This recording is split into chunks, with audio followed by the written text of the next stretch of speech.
Ready sir, should we start? नमस्कार साथियों, आप सबने इंतजार किया उसके लिए धन्यवाद। लेकिन इंतजार एक ऐसे पल के लिए किया जिस पल की आप सबको भी इंतजार थी। कुछ ऐसे दो साथी हमारे जो आपके सामने बैठे हैं, जिन्होंने बहुत कुछ जीता और इस देश का दिल जीत लिया। ऐसे दो साथियों का हम स्वागत करने के लिए यहां इकट्ठे हुए हैं। सबसे पहले मैं हरियाणा के प्रदेश अध्यक्ष श्री उदय भान जी से आग्रह करूंगा कि इनका वो स्वागत कहें, दो शब्द आप कहें।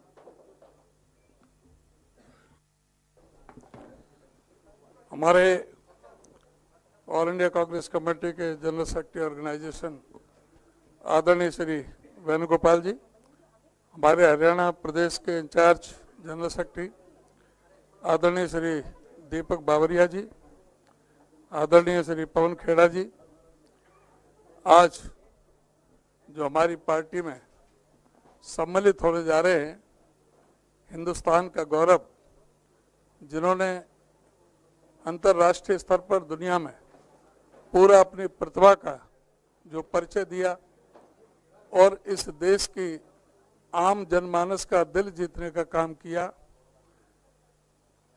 आदरणीय हमारी बेटी विनेश फोगाट, श्री बजरंग पूनिया, दोनों ने ओलंपिक में जिस तरह से अपनी प्रतिभा का प्रदर्शन किया, पहले बजरंग जी ने और अब फिलहाल के जो अभी फ्रांस में हुए, जिस तरह से विनेश हमारी बेटी ने दुनिया की जो सबसे बड़ी पहलवान को चित्त करने का काम किया, उसने पूरे हिंदुस्तान की जनता का दिल जीतने का काम किया। और हम सभी हरियाणा वासियों को तो बहुत बड़ा गौरव है कि हमारे हरियाणा से ऐसी हमारी बेटी ने जन्म लिया। हमारी प्रतिभावान जो हमारी देश की जो खेल के स्तर पर जो ऊंचा बढ़ाने का काम किया, आज वो हमारी पार्टी में शामिल हो रही हैं। अभी वो खेल के अखाड़े में थी, अब राजनीति के अखाड़े में उतर रही हैं। मैं उनका हरियाणा प्रदेश कांग्रेस कमेटी की तरफ से हार्दिक स्वागत करता हूं, अभिनंदन करता हूं। धन्यवाद अध्यक्ष जी। मैं माननीय केसी वेणुगोपाल जी, हमारे महासचिव संगठन से आग्रह करूंगा कि एआईसीसी की तरफ से वो दो शब्द कहें।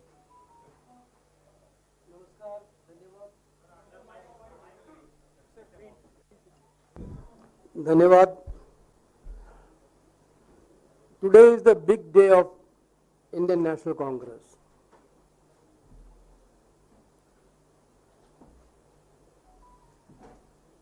A proudful moment for all of us to join Vinesh Phogat ji and Bajrang Punia ji inside the platform of Indian National Congress. Vinesh ji, hailing a family from wrestlers, when she was 9 years old, her father was shot dead in front of the house of a relative of her family.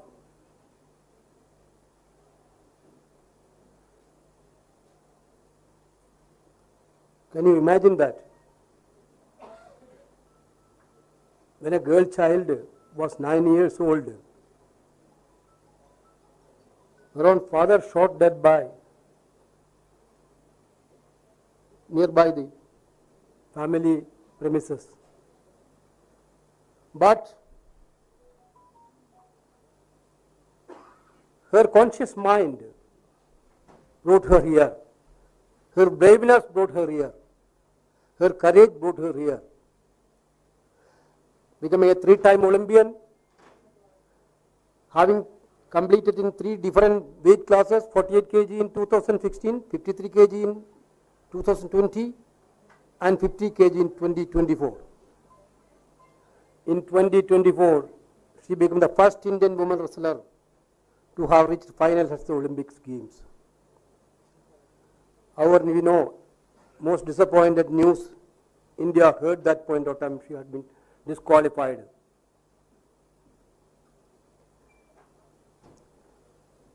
In the same games, she had also become the first international wrestler to defeat the then reigning Olympic champion Yu Sasaki.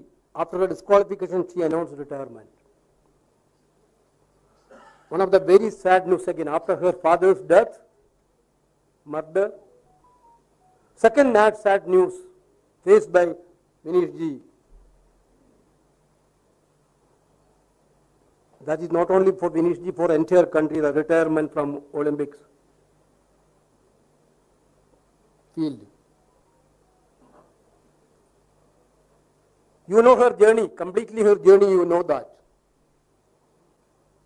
The moment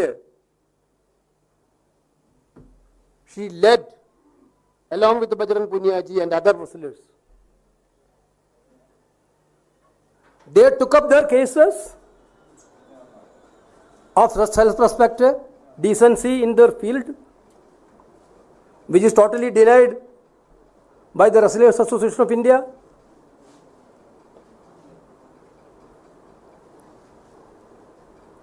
Entire country stood with him, her, and these people.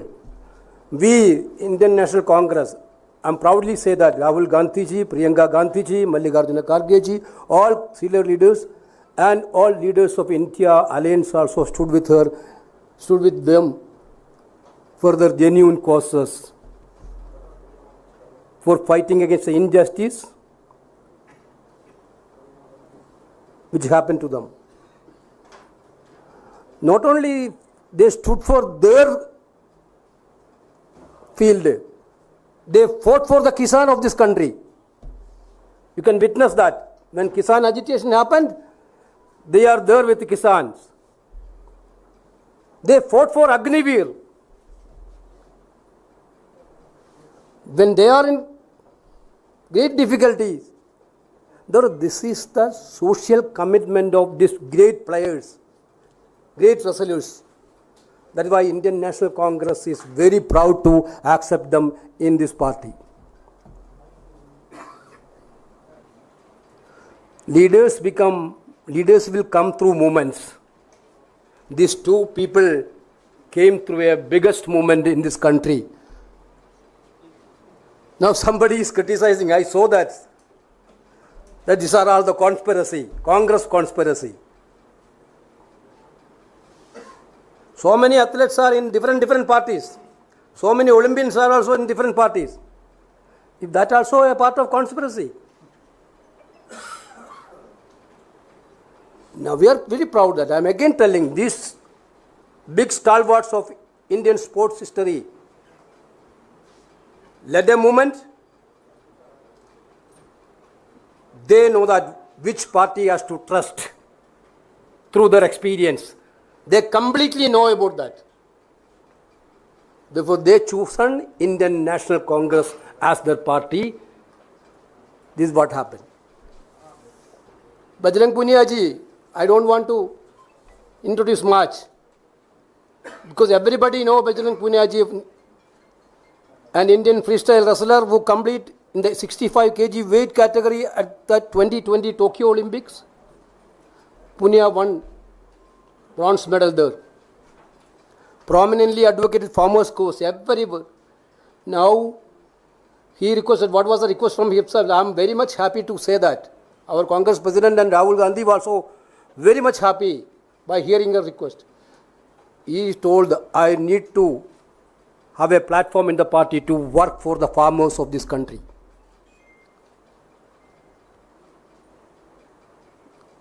Actually, it is a very proudful moment for us. He protested against the 3 farm laws and protested for Agniveer scheme. Punia is the only Indian wrestler to win 4 medals at the World Wrestling Championship. He won a gold medal at the Asian Wrestling Championship held in 2017 and 29. He also won gold medal in 2018, 2022 Commonwealth Games and 2080 Asian Games. He received Arjuna Award also. He is an Arjuna awardee. Therefore, we are very happy. Surprisingly, I have to show one notice to you. which Vinesh got today. She resigned her job today itself. After resigning, she got a WhatsApp message from railway authorities. Shock cause notice. What was the reason? Yesterday, you people in their television media and newspapers printed their photo along with the Rahul Gandhi, the leader of opposition of this country. Is it a crime to stand with the leader of opposition of this country? They didn't join. They didn't told to anybody. The railway is running behind rumors. They are telling that there are news, there are reports that you are going to contest the election. Therefore, you cannot contest the election while you are an employee. Therefore, give an explanation. They didn't told anything to anybody. You people know that. They only done a crime which they are mentioning. They met leader of opposition Rahul Gandhi.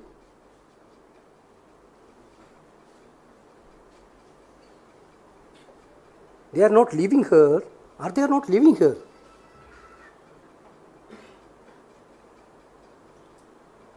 What is they are thinking? The railway authorities? Are they want to penalize again? Enough is done. Now also you are not leaving. He also, I think you also got it. Bajrang also got it. Enough is done. Then also they don't want to leave it. I am gently reminding the authorities of the railway, now the country will be with these two players, entire country. Don't play politics on all these issues. They already resigned from the job.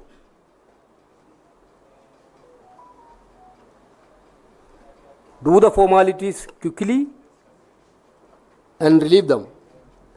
Once again, with great pride, we are Honorable Congress President, under the directions of Congress President and LOP. We are very happy to induct them in Indian National Congress. Thank you very much. Thank you Venugopal ji. अब स्वागत का सिलसिला समाप्त करने के बाद अधिकृत रूप से बजरंग पुनिया जी और विनेश फोगाट जी को पार्टी में शामिल करने का सिलसिला शुरू करते हैं. मैं आग्रह करूंगा वेणुगोपाल जी से, हमारे महासचिव प्रभारी दीपक बावरिया जी से और उदयभान जी से कि वो उनका स्वागत करके उन्हें पार्टी में शामिल करें. Thank you. Welcome. Thank you so much, sir. Welcome. Thank you, sir. Vineet जी.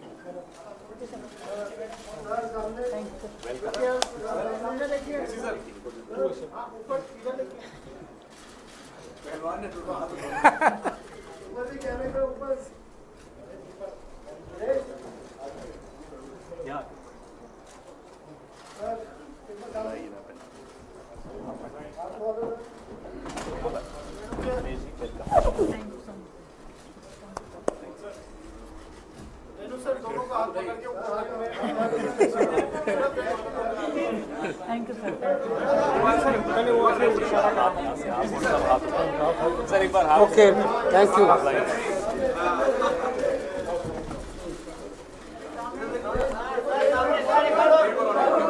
एक बार वो Okay.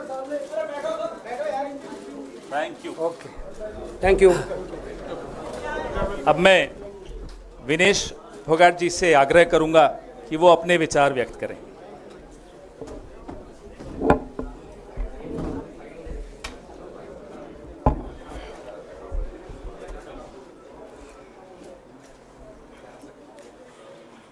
सबसे पहले तो मैं पूरे देशवासियों का बहुत बहुत धन्यवाद कहना चाहती हूँ.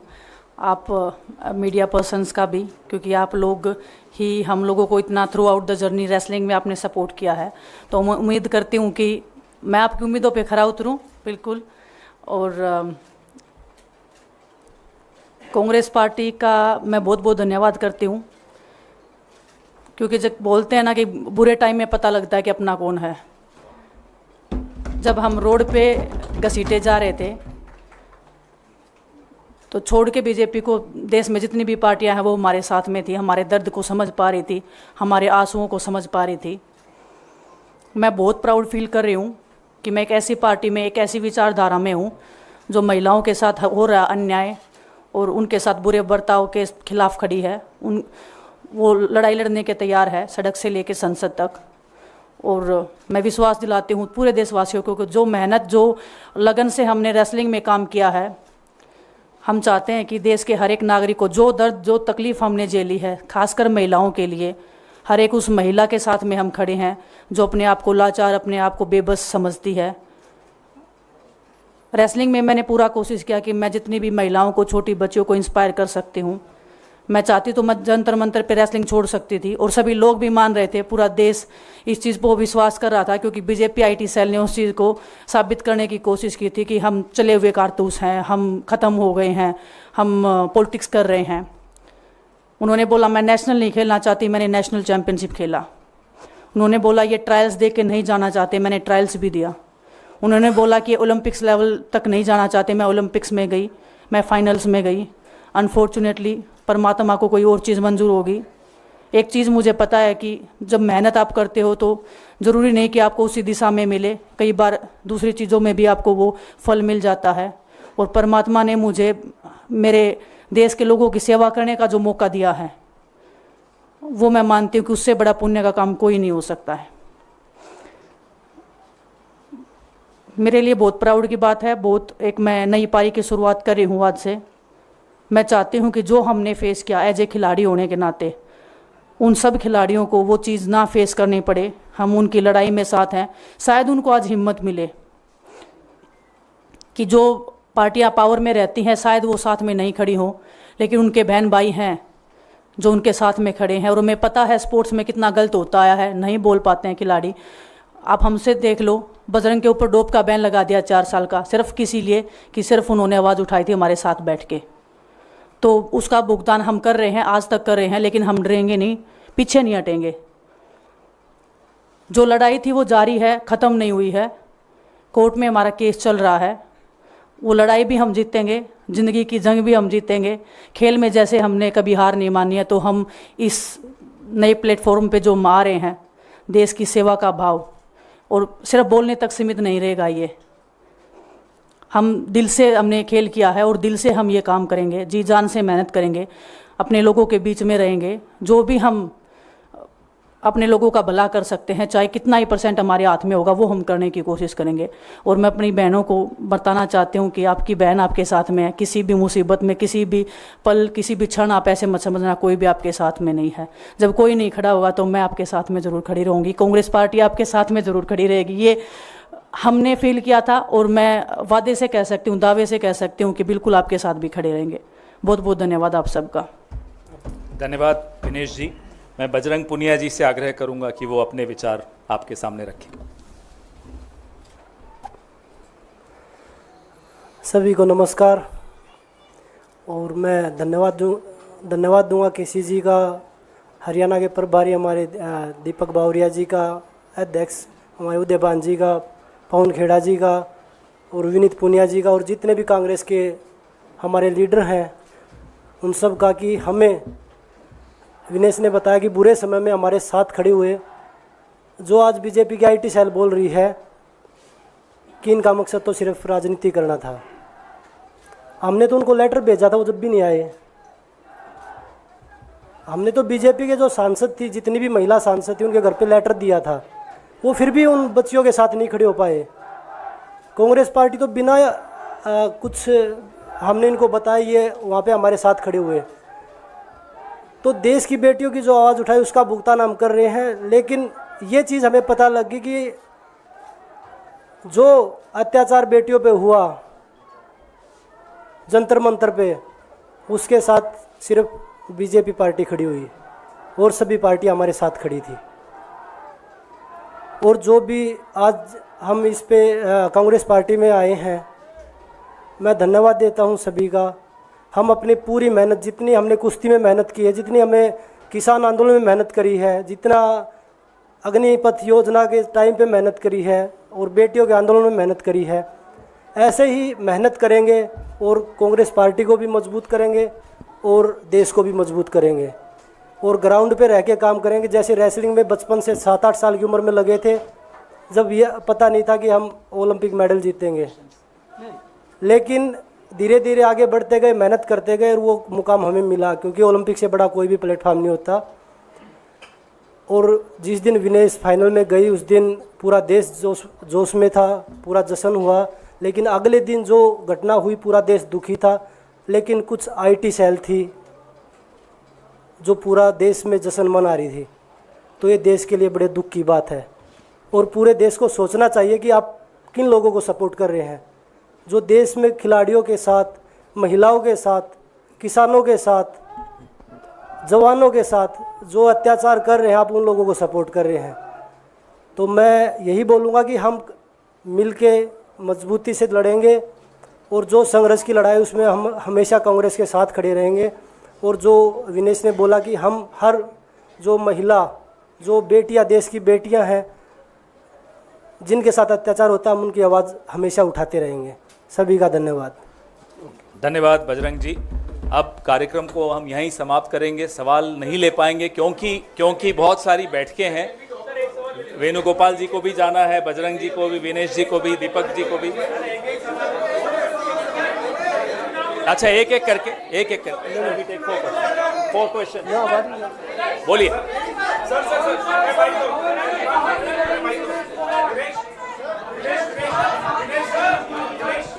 अगर ऐसे होगा तो कोई सवाल नहीं पूछ पाएंगे। मैं सवाल ले रहा हूं सवाल, ठीक है, ले रहा हूं। अगर आप चाहते हैं सवाल लें तो जब शांति रखेंगे तभी सवाल ले पाएंगे। विनेश, जब चूंकि ओलंपिक फाइनल के बाद आप पहली बार मीडिया के सामने मुखातिब है, मेरा ख्याल है जिस तरीके से ओवरवेट होने के कारण आप बाहर हुई, कांग्रेस ने आरोप लगाया, कई लोगों ने आरोप लगाया कि आपके साथ साजिश की गई चूंकि आप लोगों ने आंदोलन किया था। तो मैं पहला सवाल तो ये पूछना चाहता हूं कि आपको क्या लगता है, क्या साजिश की वजह से आपको पदक से दूर रखा गया? और दूसरा सवाल ये लोग जानना चाहेंगे, आपको बधाई कि आप कांग्रेस में आई हैं, आप शायद चुनाव भी लड़ेंगी और निश्चित तौर पे आप एक चेहरा है आंदोलन का, लेकिन लोग ये जानना चाहेंगे कि वो लड़ाई अभी अधूरी है, अभी अदालत में है, इसके पहले बीच में ही आपने राजनीतिक पारी शुरू कर दी। क्या ये बेहतर नहीं होता कि वो लड़ाई को आप अंजाम तक पहुंचाते? और राजनीति के लिए तो आपके पास काफी लंबा नहीं, इतना लंबा नहीं प्लीज। ओलंपिक फाइनल वाला पे जो ओलंपिक्स की आप बात कर रहे हो, किसी दिन फुर्सत में बात करूंगी। बहुत इमोशनल चीज़ है मेरे लिए। बरसों की मेहनत के बाद मैं वहाँ पहुँची थी। जो भी हुआ, जैसे भी हुआ, कैसे हुआ, सब मैं एक दिन डिटेल में बताऊंगी। थोड़ा सा आपको सब्र, आपको थोड़ा सा पेशेंस रखना पड़ेगा उसके लिए इमोशनली बहुत प्रिपेयर होना पड़ेगा मुझे ही, क्योंकि मैं उस फेस में बार बार नहीं जाना चाहती। दूसरा आपका जो सवाल था जी, नहीं, मैंने आपको, जब मैं बोल रही थी मैंने यही बोला था कि लड़ाई अभी ख़त्म नहीं हुई है, कोर्ट में केस चल रहा है। ब्रजभूषण को पूरा बीजेपी पार्टी उनको सपोर्ट कर रहा है, हमारे साथ में अपोजिशन खड़ा है। कांग्रेस पार्टी ने, हम जब रोड पे घिसट रहे थे तो पहली पार्टी थी जो हमारे सपोर्ट में खड़ी थी। उन्होंने, उनको जो सपोर्ट दिया हुआ, आज हमारा परिवार हमारे सपोर्ट में खड़ा है, तो हमें एक ताकत मिलेगी, एक हौसला मिलेगा। क्योंकि आपको पता है इतनी बड़ी लड़ाई बिना हौसले के, बिना ताकत के नहीं लड़ी जाती है। वो लड़ाई को हम अंजाम पे पहुंचा के आपसे उस दिन मैं बात करूंगी। बिल्कुल, धन्यवाद। तो विनेश जी और बजरंग जी, मेरा आपसे सवाल है, क्योंकि आप कांग्रेस पार्टी में शामिल हो चुके हैं, लगातार ये खबरें चल रही हैं कि आप लोग चुनाव लड़ना चाहते हैं। क्या आप लोग कांग्रेस पार्टी की टिकटों पे चुनाव लड़ना चाहते हैं? और क्या विनेश जी आप अपनी चुनावी पारी की शुरुआत इस चुनाव से करेंगी? अब कांग्रेस में आई है तो फिर और किसी टिकट पे थोड़ा ही जाएंगे। कांग्रेस पार्टी टिकट सीईसी में डिसाइड करना चाहिए। आ रहा माइक वहाँ। पवन जी, एक सवाल इधर से। पवन जी, आ रहा है, वहाँ भी आ रहा है। अरे पूछ रहे हो विनेश जी, 2 सीट आगे जो कयास लग रहे हैं वो 2 सीटों पर लग रहे हैं, एक जुलाना और एक चरखी दादरी। विनेश जी, अगर इन 2 सीटों में से ये सवाल आपको शाम को, कल जब भी टिकट्स आएंगे तब कर लीजिएगा। विनेश जी, मायका या ससुराल, किसको चुनेंगे आप? मायका या ससुराल, दोनों सीटें आपके लिए कही जा रही है। दोनों, एक मेरी जन्मभूमि है, एक मेरी कर्म भूमि है, दोनों मेरे लिए बहुत जरूरी है।